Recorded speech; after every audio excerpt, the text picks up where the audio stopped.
are you? I'm great. That's Just good to great. hear. Yeah. So I heard that you are coming to Yuma to perform soon, and I also did some research on you regarding you being like a five-time Grammy nominee. That's amazing. So how do It you is feel about amazing. It is amazing. Every time it happens, it's unexpected to me. You just try to do your best work and you put it out there and then people connect with it. And it's pretty cool when that happens. But I'm usually pretty surprised about it. Like, what? that? That's amazing. They always say usually when you do something that you love, you always do your best work because it doesn't really feel like work because you're doing what you love. It's So not. And I do it every day, all day. And it is what I love. Yeah. So that brings me to one of my questions. I wanted to know, let me get my notes. So I wanted to ask you, when did you discover your love for music? I think I was really young. My parents had a very eclectic record collection. I remember when I was 4 or 5 and listening to the Nutcracker by Tchaikovsky, and I wanted to know what that was. How do you make sound like that? It's so emotional, and I just pursued it, from there. And then I was in bands, and then I started taking a lot of music classes in high school, which I'm happy to say seems to be coming back into a lot of curriculum because music and art was just put on the back burner for a while. And I think it's an important part to education for students. And then I was in bands, and then I started writing my own music, copying the bands I liked mostly, but then it evolved into my own thing. And then I went to college and studied a lot of symphonic music, and then ended up doing what I do, which is a hybrid of everything plus electronics. So That's amazing. there's a lot of tools for the composer right now. So yes, awesome. So which one is your favorite category? Do you like electronic more, or do you have like a favorite? No, I like a hybrid. If there were a hybrid category, I'd wave that flag. Because I love classical music, but then I love beats, and then I love just the piano and the string quartet, which we're doing some of this tour. So, but I'm also playing some synths and some flute and whatever occurs to me. I heard you mention tour, so tell me a little bit more about that. Well, our first date is tonight, actually, in Oceanside, California. And Nice. then we have 10 dates on this leg, and then we're taking a couple-week break, and then we're doing more.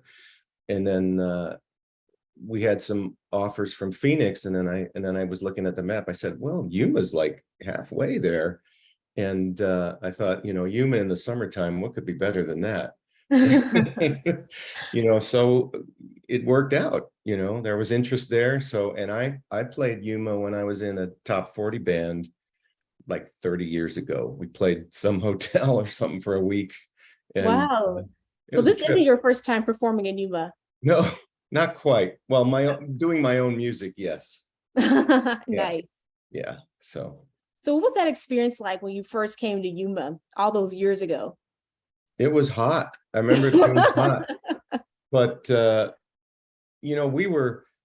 was younger, so it was just great to be out on the road playing music for a living. I mean, it was just like, wow, because we had just been doing our own music and kind of a garage band thing. And then we decided, well, let's try to make a living playing some music. And our first tour with the people we met we went to Yuma. That was the first thing we did. Wow. So like, there's a taste of what it's like on the road. You're in hotel rooms, you go to the gig, so it was a nice introduction, and it's a big town. I mean, it's grown so much, I know. But yeah, I like it. Yeah, that's amazing. Looking forward to it. Yeah, I also wanted to know what songs will you be performing when you come to Yuma? Well, we'll be doing some songs. Last couple records I've done, albums, whatever they are now, CDs, were mostly piano and string quartet. So it's that kind of music for most of the show. But then I picked some other songs from my catalog that I always like to play that don't just have string quartet. We have a percussionist with us too. And so we're doing some stuff from my catalog. And then my newest recording is music inspired by Middle Earth, which I totally love. And we're playing a couple songs from that album too. Nice. Yeah. Speaking of your new album, what inspired you? Like, what was your inspiration behind your new album? You know, the stories, the Lord of the Rings stories are just so powerful to me. I really connected when I read them as a kid.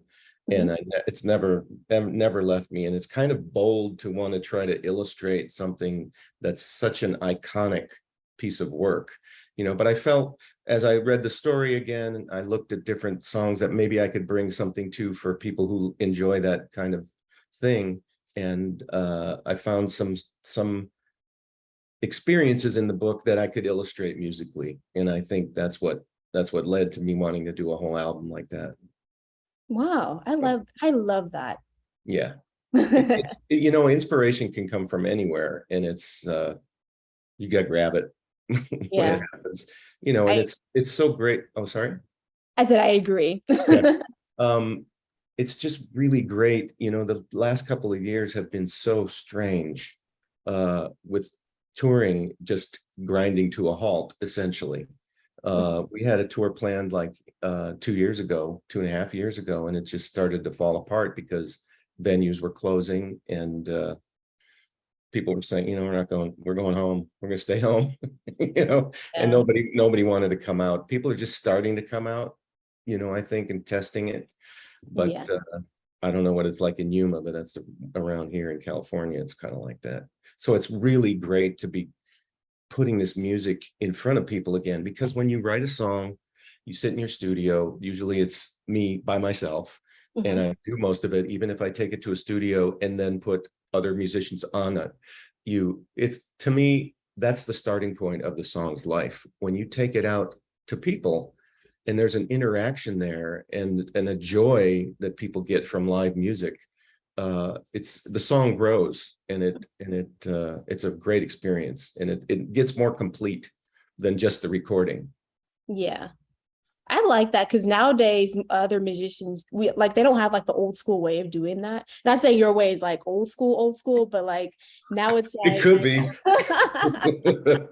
nowadays new artists they don't really have that inspiration like you do, and I that's what I admire about you. Just by speaking to you right now, you have a lot of inspiration behind what you do, and that comes out in your work. And nowadays what we're seeing other artists do nowadays, they don't really have that inspiration, and you can tell because it comes out in their music. So I Yeah. appreciate that. Well, music has changed a lot too, and old school is you make a recording and somebody listens to it the whole way through, often, especially with LPs, which was way back when. But that's an experience that you experience. Now it's all about tracks, really. Yeah. Spotify, you play one track and then it jumps to another artist, and it's just like, whoa. 'Cause sometimes I'll just do that, just tell Spotify to just play what's new. And it's Hmm. just like, you know, wow. There's a lot of good stuff, and then there's some stuff that sounds like other stuff. So Yeah. but you don't get a full picture of the artist unless you listen to, we used to really be careful about how an album was sequenced, like what's the first song? What's the last song? It got exciting. It's like a little movie. Mhm. So now it's just like, okay, there's track one, there's track two, but I still approach it the old way. And then we do release singles, but I don't focus on that so much.